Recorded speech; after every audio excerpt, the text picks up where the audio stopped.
recording will be available after the meeting. You're muted throughout the webinar.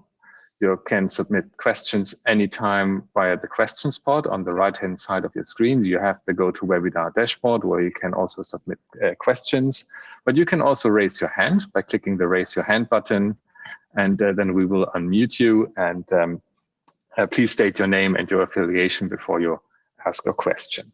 And after the webinar, you will see a short survey of how you liked the webinar. And if it was useful for you, and it's also always useful for us, if you could provide feedback to improve our webinar services. The next webinar that I would like to recommend to you is on the 26th of June, where we have a readout webinar on the ICANN meeting that is taking place next week in Kigali. And 2 weeks later, we will provide a summary also with different speakers from the different constituencies at ICANN to provide a short and brief summary of what has happened in Kigali. And with this, I would like to dive into substance. And the first speaker is Jeanette Hofmann, and she will provide a brief introduction on what NETmundial actually is and on the processes. And please give me a moment because I will put up her slides.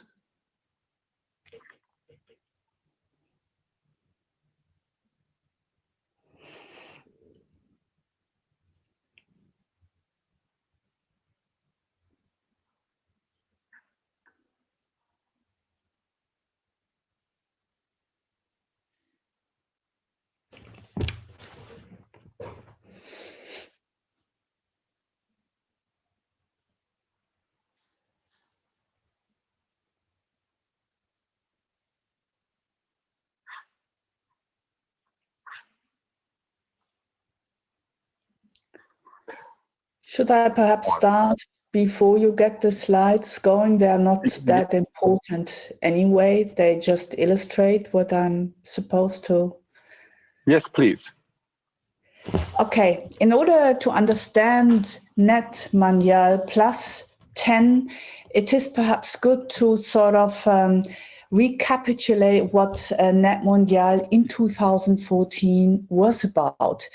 NETmundial in 2014 was a, if you want, governance response to the revelations by Edward Snowden in 2013. As you may remember, Edward Snowden exposed a mass surveillance program by the American NSA, which sort of captured basically all data flying over the internet and using it to spying not only on American, but also other users, and among them also governments. And there was a response to these revelations. The Brazilian president, Dilma Rousseff, gave a very powerful speech at the UN in New York, basically saying that this was absolutely unacceptable what the NSA was doing, and that it was about time to sort of formulate rules that would define the do's and don'ts of the internet, how to use it and how to not use it. And Dilma Rousseff understood this job as actually a multilateral task. She thought that governments should come together and define rules for using the internet. And that again brought a very strong response from what was at that time called I-STAR organizations, among them ICANN, the RIRs, and other organizations. And they, I think, headed by Fadi Chehazeh, the CEO of ICANN at that time, they sort of tracked to Brazil to talk to Dilma Rousseff and convince her to instead organize a multi-stakeholder conference with exactly that task, to define rules for the internet. Next slide. So in spring of 2014, there was a multi-stakeholder conference taking place in São Paulo at exactly the same space as the NETmundial+10 meeting to define internet governance principles and a roadmap for the future evolution of internet governance. And these principles that were part of the outcome of NETmundial again formed the basis for the NETmundial+10 meeting in 2024. Before we turn to that, it makes sense to also look briefly at the approach that NETmundial developed, because it was also for internet governance standards at that time quite a step forward. Next slide. So NETmundial started by forming a high-level committee just as the 2024 meeting did. It had an online consultation to discuss a draft document, and at the NETmundial meeting proper, there were negotiations taking place over 2 days. And what was really new about that approach is that governments, civil society, the technical sector, the private sector, and academia really sat together to agree on documents. What was new is that the governments also agreed to this document and thereby gave it a nearly official status. That hadn't happened before, at least in the internet governance sector. So this is why the NETmundial outcome represents something new in terms of agreeing on principles, processes, and rules. Next slide.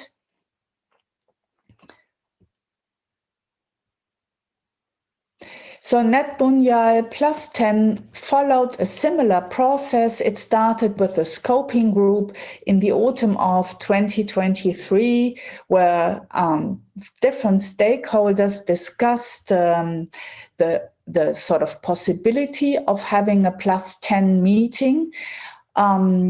Then there was issued in early 24 a joint statement by CGI, the Brazilian organization that also was responsible for the first meeting, where they sort of lined out the meeting that would take place and defined a rough purpose, which consisted in working on the principles, the NETmundial principles, and formulating, if you want, practical proposals and benchmarks for assessing multi-stakeholder approaches and giving practical advice of how these principles could actually be implemented in a better way than before. Then there was a public consultation taking place in March 2024.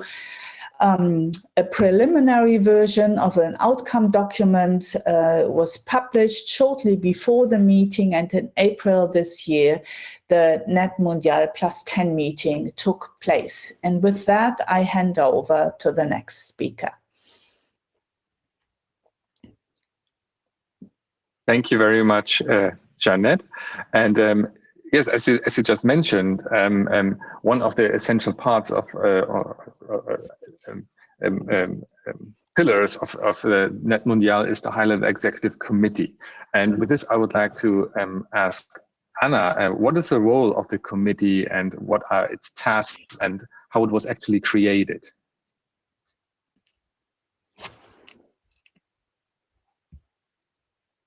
You need to unmute yourself. Yes. Yeah, it will be good, yes. So the first time I heard about NETmundial+10, the possibility to have this gathering to rediscuss, to reflect on the role of the different stakeholders was in September, actually, when I was in São Paulo. And then the idea was very well discussed, I think, by CGI, during the IGF in Kyoto, and then during ICANN. And so they had several bilateral meetings with all the stakeholders to perceive the interest of all the community, to rediscuss, reflect on the different, on the role of the different stakeholders in all these movements, because we knew that WSIS plus 20 will take place in 2025. Open consultations towards that high-level ministerial meeting are undergoing. But this idea of the Global Digital Compact was really disturbing all the stakeholders, because we are still waiting to see what will be its effect on the WSIS plus 20 and on the role of the Internet Governance Forum. So this idea helped different stakeholders to understand that it will be really good to put everyone together, or to have the community to discuss and to have all these stakeholders together again, to see how we could discuss together a statement, something that will be the outcome of this work of different stakeholders. So CGI.br, what they did was to create a focus group in the beginning. So this focus group worked throughout December to think on the structure of what could be a NETmundial plus 10. And so from the focus group, it was discussed all the processes that should start, and how it could shape the meeting, etc. And so it was asked to the focus group members to propose members of the community to become members of this high-level executive committee that was thought by the focus group that is the best way to proceed, because we had so short time to do anything effective until April. Then in January, there was some proposals for some members to be part of the HLEC,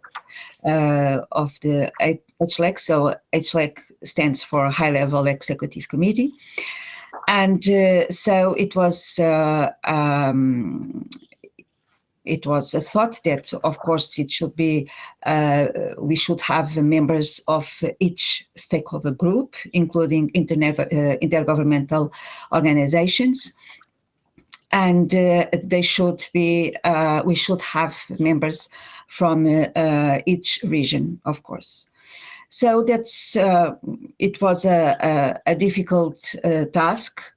So some members of the focus group proposed some persons to be part of the HLEC, and then the CGI.br decided to see who could better represent, or would have the time, because it was very consuming in terms of time until March, April, and so we they try to see what kind of members would be available to have this commitment in such short notice. Members from all these regions, from different stakeholders, and so the HLEC was formed like that. And at the end, I think that it was achieved a good balance of each region of the world, of each stakeholder group. And I think that now it's time for Bruno to talk about the dynamics of the different stakeholders in the HLEC. Thank you. Yes, Anna, thank you very much. Yes, Bruno, we just learned that the committee consists of various stakeholders groups that's very diverse. So how does the work actually look like? So what are the dynamics? What are the similarities, but maybe also the differences in this group? Because when so many different perspectives and stakeholders come together, it's probably a lively discussion. Thanks, Lars, and thanks a lot for the invitation. Happy to be here as well. I think in the general sense of the debate and how the work evolved, there were far more similarities than differences, and that's the main point I would like to highlight here, right? The 2024-2025 biennium is really seen as this pivotal moment, right, for the future of the space, as well as the multi-stakeholder approach. And we're seeing a lot of meaningful processes taking place with this +20, CSTD, preparation for the IGF mandate renewal, GDC and Summit of the Future, and also NETmundial+10. And I think that what made us all come together, as Anna was saying, and really gather people that had the time and had the space to invest some time to NETmundial and the initiative was really the willingness to make things happen and to come up with a really good and relevant outcome for this, right? From the very beginning, we agreed that we wanted a relevant outcome, and we wanted something that would be able to weigh in on some of the ongoing processes instead of being just a detached kind of initiative, right? And a lot of us had this kind of collective evaluation of a so-called slightly more difficult time in internet governance, or maybe that there were some challenges going on that would allow for some duplication of the discussions or even fragmentation of what we have learned and what we have been protecting as the multi-stakeholder approaches and also these spaces. And I think in terms of the dynamics, really, it went super well. Each of our groups or each of the representatives of the stakeholder groups tried to do as much consultation back and forth with our peers, right, in our communities as much as we could. And I can speak a little bit more perhaps as the civil society, about the civil society group, as just like the other ones, we tried to come up with a technical or like a more technical or coordination meeting ahead of the event, just so we could do a back and forth between some of the positions to the HLEC and some of the HLEC discussions into the community group in order to feed both groups. But I maybe just highlighting a little bit more on the civil society position. I think some of the things we defended there that also echoed within some of the other groups would be the need to focus on inclusivity, transparency, and accessibility, and those three values being kept at the very core of the processes, spaces, and discussions as essential components of everything that have been debating throughout NETmundial and also in other spaces, and also the need to avoid a direct or indirect exclusion of key stakeholders, and also to reinforce a more robust participation or more robust participation options throughout visa, but also in travel options, but also on the capacity building that would be dedicated to a lot of stakeholders. And maybe just to wrap up, I do think that a lot of those ideas and questions and debates that were ongoing through our communities really were highlighted in the final document and in the new statement, right? As it states that internet governance and digital policy processes, they more than ever require unprecedented coordination and cooperation among stakeholders to effectively unlock the benefits of this massive transformation for everyone. And I really think this was the core of our work. Everyone was willing to collaborate, everyone was willing to bring in new perspectives and even points of criticism, right? And even if there were, let's say, disagreements within the group, we were very keen and compromise and sorting those things out just so we had something that was balanced. And as just to wrap up, as a parliamentarian that I used to work with, says a lot in Brazil, like whatever he's aiming for a more multi-stakeholder approach in policy making or a law writing process, then he would say that it really means that everybody leaves the room unsatisfied, but I don't really think it's that. It just really feels that someone had to compromise something else in order for the final result to be a balanced one. And I really feel that this was the compromise we had. Everyone was willing to discuss and let go of one or two perspectives, so we could arrive within the HLEC at a balanced outcome and statement. Thanks a lot, Lars. Thank you very much, Bruna. And I don't see any other speaker is raising a hand to disagree. And with this, I would like to now move on to Lise. And Lise is currently still traveling, so I hope that the audio will work. And the question for you, Lise, if you can respond to this, is many people are monitoring what is going on in the internet governance space, but for those who are not doing this on a regular basis and not on a very in-depth level, can you maybe give us a brief insight on what is the relationship between NETmundial and other fora and processes like the Internet Governance Forum, for example, and why do you think that NETmundial is needed in this ecospace of internet governance work streams and fora? Thank you, Lars. I hope you can hear me. Yes, we can hear you. Okay, and sorry for a bit of background noise. Thank you for taking the time during travel. So this is much appreciated. Yes, no worries. Okay. I think it's a very good question, because there is a lot going on right now. We have, of course, the NETmundial just been done, and in the horizon we have WSIS coming up next year. We had a meeting last week with the WSIS, but the WSIS summit is coming up in 2025. We also have the Global Digital Compact and the Summit for the Future that the UN Secretary General is working on. But to me, the Internet Governance Forum, which has been going on for since 2006, I think it's extremely important, the relationship between the NETmundial and Internet Governance Forum. I'm also on the leadership panel, just for full disclosure, where I'm working on with others to secure the funding, to look into improvements, and also just seeing what can be done to strengthen the IGF. There is no formal relationship between the IGF and NETmundial, but there is a lot of links. So, for example, one thing was that Jeanette, the head of the IGF Secretariat, was in the high-level group, shows that there is an interest in keeping that link with the IGF. IGF has also been mentioned positively, both in the first NETmundial statement, but also in the NETmundial+10.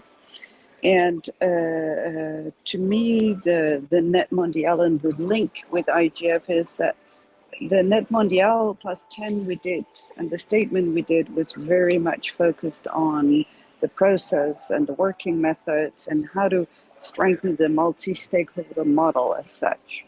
So IGF doesn't have the monopoly on the multi-stakeholder model. That's for several internet governance organizations and hopefully also other organizations. So IGF can use the recommendations of the NETmundial and use the statement to improve. And I think both IGF and NETmundial are changing our focus from both being only internet focused into more digital ecosystem focus. And that's a bit back to my hopeful thinking that the multi-stakeholder model will be much more expanded and used in other forums than only IGF and NETmundial or ICANN and other internet bodies. I think it's important also the shift we saw that in the first NETmundial, it was very much on internet. Now it's also digital policy and processes in the understanding that internet has grown, and it's much more than just an internet focus. I hope we as a leadership panel will make sure that the statement is taken into account when we look at the IGF recommendations. And I also hope that the framework we're building, we have the internet we want, that has been out in a consultation and will be also in a multi-stakeholder process developed further.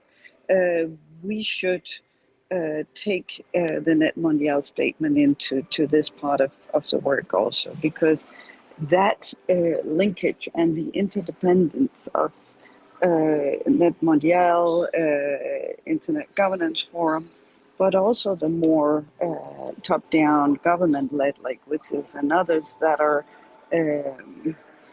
intergovernmental for us. I think it's important we have a forum like the NETmundial where we build on a strong structure for the multi-stakeholder model.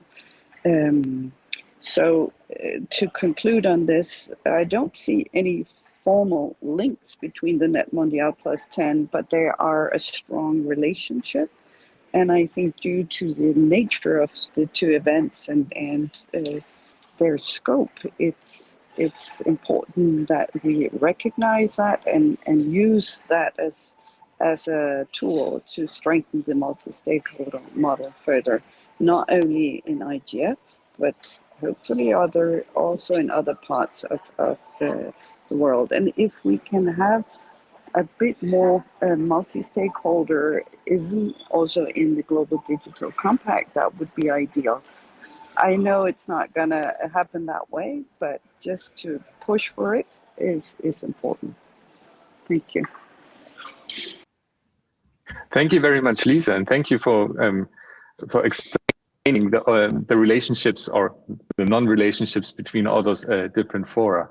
And you already touched upon the results, and this leads us to Jordan, because Jordan will take us through the guidelines that have been produced at NETmundial. Don't be afraid, he won't read out the full slides, and they are just there to be complete when we share the slides after the webinar, that you have all the information at hand. But now the floor is yours. Thanks, Lars, and hi, everyone. It's a pleasure to be here, joining some fellow MAG colleagues, Bruna and Lisa and so on, and also obviously all HLEC members. It's a little bit of a curious thing to present these guidelines, because there's quite a lot of text, and as Lars said, I promise I won't read them to you.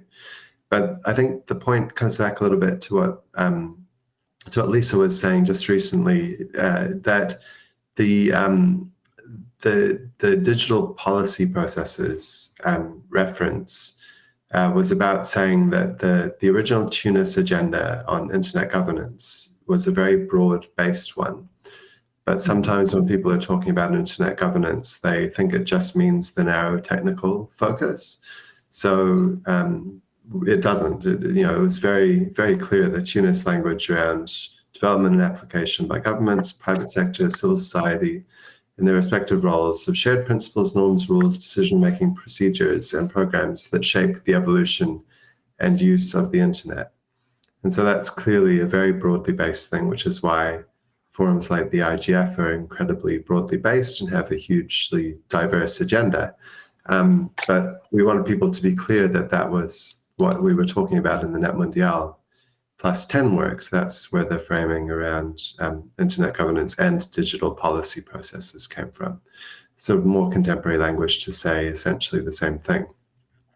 And a key output of the event was this set of multi-stakeholder guidelines, which was designed to kind of distill the essence of and the experience of multi-stakeholder internet governance processes and kind of offer them up to the policymaking community, and particularly to some of the governmental and intergovernmental and multilateral processes that have been going on, to say, look, you can do a better job of involving stakeholders, and here is a playbook for how to do so.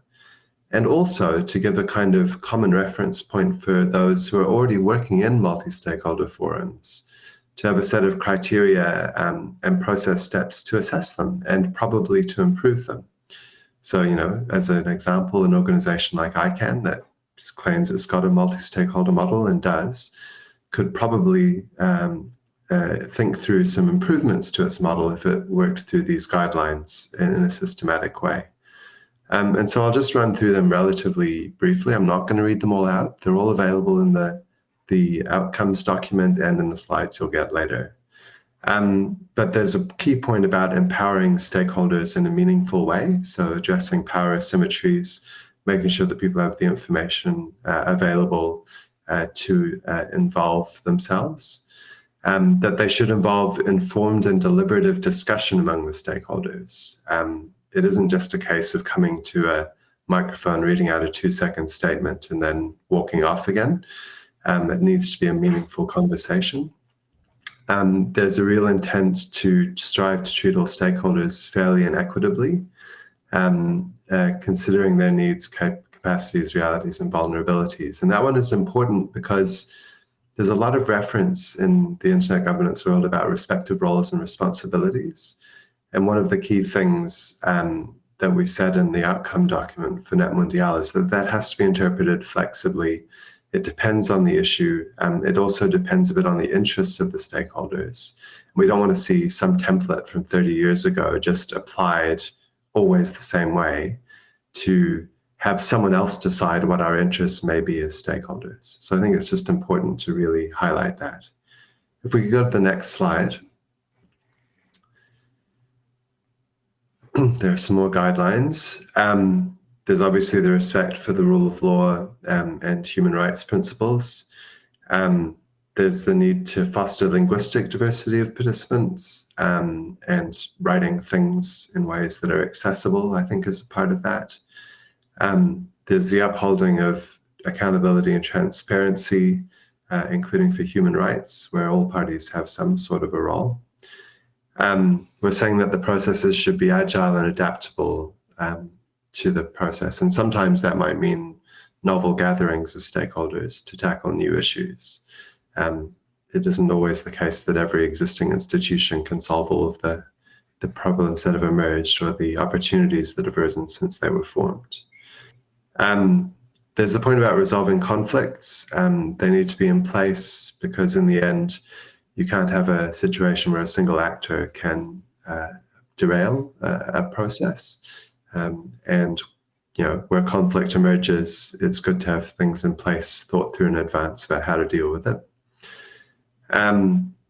Collaboration across borders, the sustainability of the outcomes for both sustainable development and human rights, the need for true capacity development to equip affected or impacted communities to engage in stakeholder dialogues and multi-stakeholder work is important.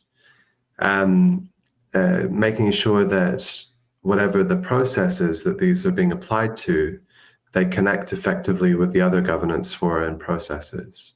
So that's a call to avoid the creation of silos or to add some countervailing pressure to draw together these governance debates instead of the fragmentation that we've been seeing in some ways. And that collaboration really ought to be focused on outcomes that can solve the problems, really. It's not, the multi-stakeholder environment isn't just there for a nice conversation. It should be leading to some successful action in the world. So those are the sort of principles that underline the guidelines. And then there's a set of process steps that kind of, you know, provide a start to finish model of how you could apply that work. So there's being clear about what the issue is that's going to be considered so that, you know, the stakeholders can make an informed decision about whether to take part. Making sure you identify them and engage them, that there's information that's shared, that people are attentive to the various diversities, capacities, interests, and make sure that the participation in the process is equitable. If we move on. I haven't memorized them, so I can't tell you what number 6 is until it appears for me. Facilitating open dialogue, so providing a sort of environment where people can build enough trust to say what they really think about the issues. the importance of having a draft outcome for people to respond and react to, rather than just having a conversation and presenting something that's finished. Broadening the feedback, having open decision making, making sure that there is a chance for people to react, and if the process has not met the needs of the communities who will be affected by it, to hear that. It's number 10. Making sure that there's implementation capability as part of the discussion. I don't know if any of you have been part of processes where implementation is seen as an afterthought, and that's usually a big problem for the people who are expected to implement whatever it is. And then number 12 is to monitor the progress, to be attentive to what the actual impact has been, and to adjust if required. I can't remember if there's another one or if that's the 12. No, that's the last slide on the guidelines. So let me just wrap that. But I know I've talked a lot with all that content to present. Please read them if you haven't, and in your organization, in the organizations you're participants in, think about whether you can apply them. And it doesn't matter if they've got the label or not of the São Paulo guidelines. It does matter that we have this sort of distillation of insight about how to do this work applied as broadly as possible. So that would be my encouragement. And I think that we're going to get a contribution later about one way that these guidelines will be held and promoted in the future. So I'll wrap with that and hand it back to you, Lars. Thank you very much, John. Yes, exactly. So this is a segue to the next question that we would like to discuss, and where we would also like to open the floor for discussion also with the attendees, is what is the input of those guidelines on other ongoing processes that Lise already mentioned. So that we have the IGF, that we have the Global Digital Compact, WSIS +20, and also other processes. And maybe the other speakers would like to add to this aspect as well.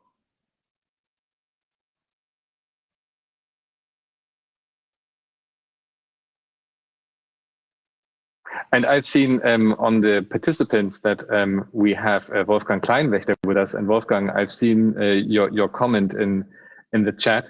So maybe you would also like to speak briefly about the importance of these guidelines that you already mentioned on the chat.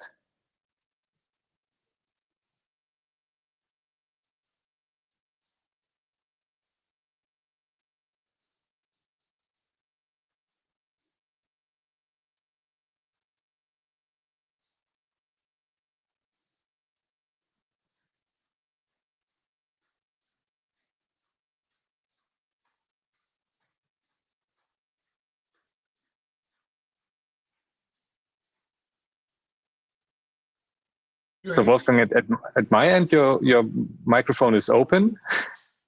Okay, can you hear me now? Oh yes, we can hear you. Okay, yeah, my point is that the substance from NETmundial, which will survive the day-to-day reporting, are the guidelines. And we have now for the first time criteria. What is our understanding of the multi-stakeholder process? So, and my concrete proposals, which what I have here written in my comment, is that the next step would be to develop a system of measurement where we can evaluate digital processes. So that means if we go into the various processes, not only the IGF and the Digital Global Compact or the WSIS +20, but negotiations, other digital policy processes, as on cybersecurity, let's say the open-ended working group, on cybercrime, on digital trade, on human rights. So that means we can check now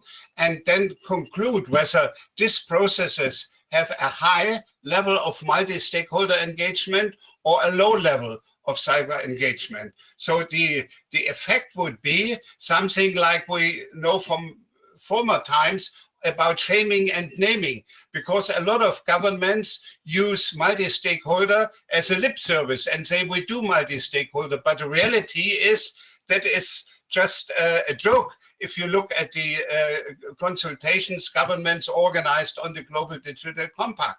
So that means with this guidelines, we have now an instrument in our hands where we can measure and can evaluate and can stakeholder. This is something like naming and shaming and can organize a certain pressure to governments. Thank you. Back to you, Lars. Thank you very much, Wolfgang. Jeanette, we have multiple hands. Jeanette, you're the first one. Thank you. Building on what Wolfgang just said, I've thought that one of the weaknesses of the first NETmundial process was indeed that there was no formal follow-up process building on what had been decided. And I think it would be good if the Brazilians decided to institutionalize a bit by, for example, creating a repository that would include experiences with applying the guidelines, but also suggestions for reformulating or sort of modifying them. In the guidelines, as we formulated them, there are also some weaknesses. We didn't have enough time to sort of create a perfect document. So it is understood by the people who agreed on the text more of a rolling document that needs, that would benefit from improvement. So a repository could actually collect proposals to that effect. If I can mention one that still aches me a bit, this sort of that multi-stakeholderism should follow rule of law. I find that a very problematic one. And that was also acknowledged when we discussed it, but we lacked the time to actually come up with a better formulation. So there are quite a lot of things where future work would actually do good for the guidelines, and the repository would a way of collecting such ideas and concrete proposals. Thank you, Jeanette. Bruna. Thanks, Lars. Yeah, also adding up to the discussion, it will be really relevant to see how CGIBR will take on the recommendations being done by community, how they have been mapping all the receptiveness around the document and so on. But I also think that perhaps the IGF has also a relevant role in what could be a follow-up in that, as we have highlighted in the text that the IGF could be the depository of some of the guidelines and the recommendations in the document, right? The document on itself, as Wolfgang was saying, like highlights a lot of things that should be taken into account throughout those processes that might seem a little bit silly, such as have draft recommendations issued ahead of time for people to be informed of the discussions. But it also talks about transparency and equitable participation and a balanced level of discussion for everyone. And unfortunately, that's not the case if we look at processes such as the GDC, who have been intendedly or might have intendedly or unintendedly excluded some stakeholder groups from the debate throughout the history. So it's really important to see how things will settle along all of those groups. And I would say that here, like having some colleagues from the IGF space like Lise, Jordan, that we have this role as well of taking these discussions to the MAG, to the leadership panel and IGF secretariat, and also addressing how the role of a depository of the guidelines could actually function and what would that role be, just so we can ensure that it's not just CGI doing the follow-up, but also the IGF taking its leadership role really in this space to continue the debate. That would be my addition. Thank you. And so next we have Anna, and then we also have a hand from Lise. Yes, so I think that I would like to highlight that this process is to feed in the multilateral discussions, the ongoing multilateral discussions of the GDC. So the GDC, the way that the GDC is being discussed, it launched like a movement from the different stakeholders that we want to be involved. It's not only by consultation, because at the end we cannot perceive where our proposals were inserted. So this lack of accountability, because it's not because on the side of the GDC there are all the contributions made that we have transparency, because nobody has really the time to read all those inputs. And so it was more to understand how the different stakeholders are really giving input for the discussion. And then we have the problem of the governments, because governments, well, we have democratic governments and we have non-so-democratic governments. But besides that, with different governments that we are having, and we know that this year we'll have different or lots of general election. So there is it's difficult for the new members of the government to understand what multi-stakeholder is. Of course, in their minds, in democratic regions, it's normal that they will understand in an easier way what we are talking about. But in other countries, may not be so easy.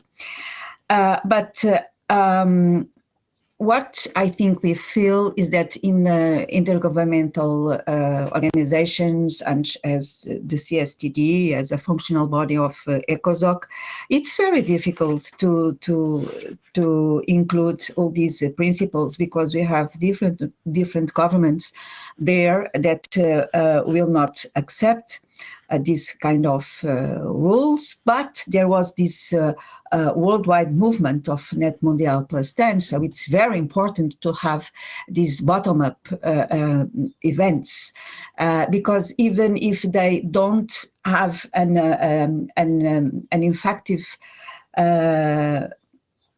outcome in the month that in 6 months or 1 year, they will have an effect after some time, because the different stakeholders will continue to put a lot of pressure on these principles, and these principles are the principles to discuss in a multilateral environment. So I think that to highlight, underline this component of these principles, the São Paulo guidelines, it's very important to give some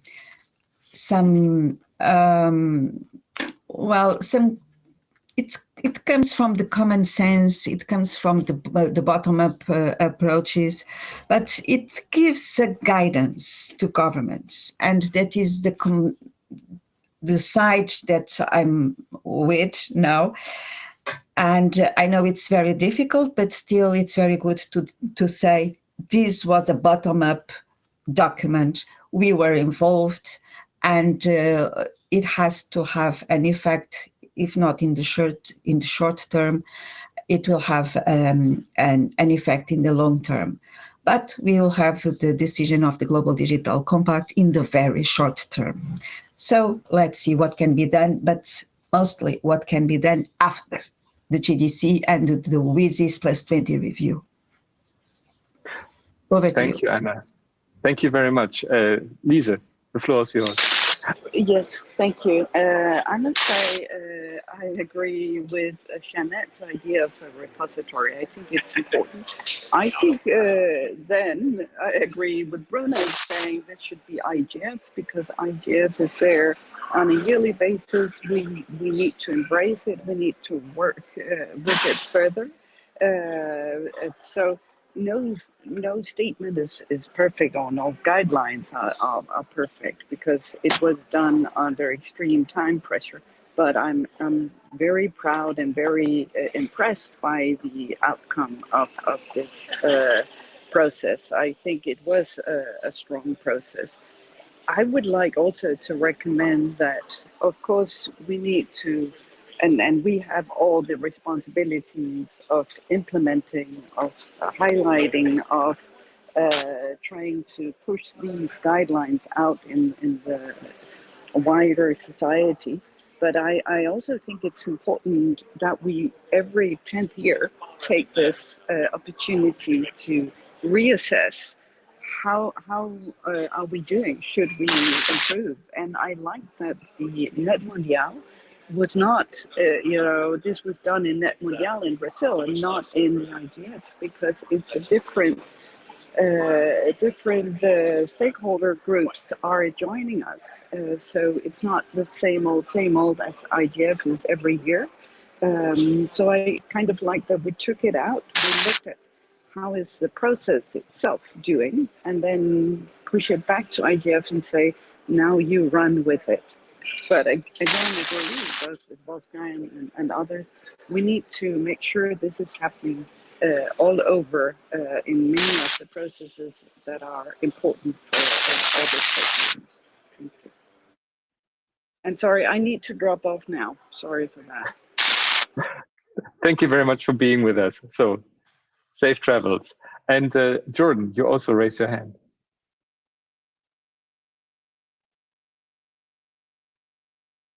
All right, sorry about the delay. Yeah, I mean, NETmundial was really important and timely now because there had been no other way to have a proper multi-stakeholder discussion on the governance system in a timeframe that allowed it to have any input or impact on the GDC negotiations. We'd kind of slightly missed the boat because there was nothing to discuss at the IGF last year. And then by the time of the IGF this year, there was nothing that could be done. So I guess it was valuable because it was meeting a need for the multi-stakeholder community that would not otherwise be met. I agree with the follow-up plans that are being discussed for the guidelines, but I think I would caution about trying to turn the occasional event of the NETmundial process into an ongoing, permanent, regular process. I think it's more valuable if it meets a particular need of the times. That's my perspective. Thank you very much, Jordan. And I just changed the slide because we also put together a brief timeline on the next steps that are ahead in the intergovernance space that we also already mentioned multiple times during the webinar, and that you have them in the slide deck after the webinar when we send the documentation. You also already briefly touched upon our final question that we would like to discuss, and maybe this is also something that Wolfgang would like to chime in, is so how could a follow-up to NETmundial look like? Lise already mentioned maybe in 10 years again. Maybe some people think that it is too far in the future. What is your perspective on how can we move on with NETmundial, and how should it look like? And Wolfgang, if you would like to chime in, please raise your hand, and then we can also include you.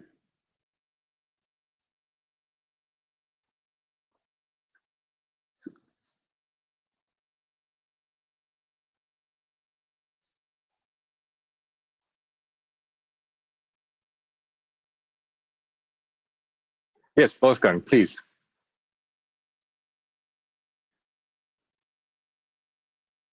I think this is another good moment for small steps, not for big jumps.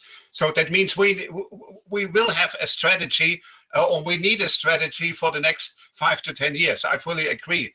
So, and there are some dates like 2030 when the Sustainable Development Goals of the United Nations has been discussed and has probably to be united with the WSIS action lines. I think this was one debate now in the WSIS forum in Geneva, how to bring the Sustainable Development Goals together with the WSIS action lines. The world beyond 2030 will be a digital world, and probably we need then digital development goals, as the DDGs and not SDGs. So, but this has to be discussed during WSIS plus 2025. So, but for me now, the next steps is really more implementation. That means there is no need for new instruments, new institutions. We have everybody already. The architecture is there. So the house is built. So what we have now to discuss is, how we can implement what we have decided. And in so, some reporting processes, if we start some reporting processes, evaluation, so and you know, we have the benchmarks now. That's why my proposal is to encourage GigaNet. This is the group of academics. They have 200-300 academics. So if we encourage them to develop a research program or something like that, and to go into details, you know, how the Sao Paulo guidelines and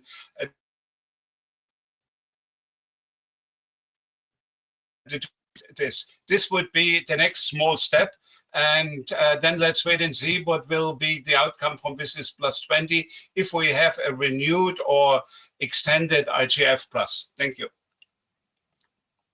Thank you, Wolfgang. Is there anything that others would like to add to this?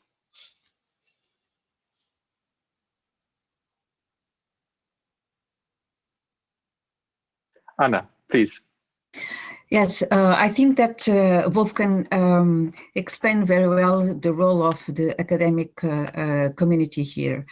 And the more we will have this kind of benchmarks, assessment of the implementation, etc., the easier will be for the politicians to understand what is going on, and that they have to have in mind when they take a decision that we really need this kind of multi-stakeholder model to follow.